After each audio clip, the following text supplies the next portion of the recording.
4 নম্বরে মুক্ত হস্তে দান করুন, মুক্ত হস্তে দান করুন। ওয়ামা আতাইতুম মিন যাকাতিন তুরিদুনা ওয়াজহাল্লাহি ফাউলাইকা হুমুল মুদঈফুন। তোমরা মনে করো না যাকাত দিলে তোমাদের সম্পদ কমে যায়, এটা ভেবো না, বরং তোমরা আল্লাহর খুশির জন্য যে যাকাত দাও, তারপরে তোমার যে সম্পদ থাকে ওই সম্পদের মধ্যে প্রবৃদ্ধি দান করে কে?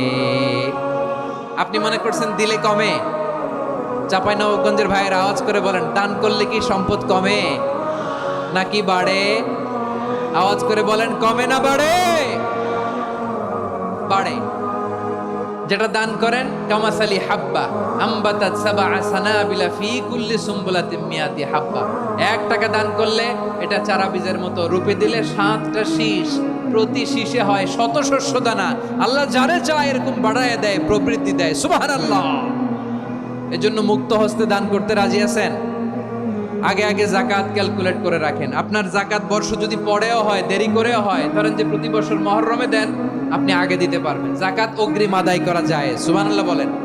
বিষ্ণু ইসা ইসলাম রমাদানে এত দান করতেন, কানা আজওয়াদান নাস, কিন্তু রমাদানে আজওয়াদুন নাস আজওয়াদু বিল খাইরি মিনার রিহিল মুরসালা।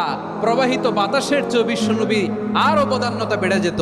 প্রবাহিত বাতাস যেমনি সবাইরে বাতাস দেয়, আস্তিক নাস্তিক মুমিন কাফির সবাইকে শীতল করে দেয়, তেমনি নবীজির রমাদানের দান ছিল এমন, কেউ নবীর কাছে চেয়ে ফিরে গিয়েছে এর নজির নাই। জোরে বলেন সুবহানাল্লাহ। রমাদানে দান করব, ইফতার শেয়ার করব। কাউকে ইফতারি করালে সারাদিন রোজা রেখে তার যে সওয়াব, আপনি ইফতার করানোর কারণে আপনার আমলনামায় ওই সওয়াব আল্লাহ ঢুকায় দিবেন। পড়েন সুবহানাল্লাহ। সাহাবারা বললেন, নবী আমরা গরিব মানুষ, ইফতারি খাওয়ানোর পয়সা নাই। আল্লাহর হাবিব বললেন, ওয়ালাউ বিমাজকাতি লাবান, 1 ঢোক দুধ, ওয়ালাউ বিতামরা, 1টাও খেজুর, ওয়ালাউ বিশারবাতি মা, 1 ঢোক পানি খাইয়েও যদি কারো রোজা ভাঙাও, তারপরে ওই সওয়াব তোমার আমলনামায় দিবে কে? তাহলে মুক্ত হস্তে দান করুন।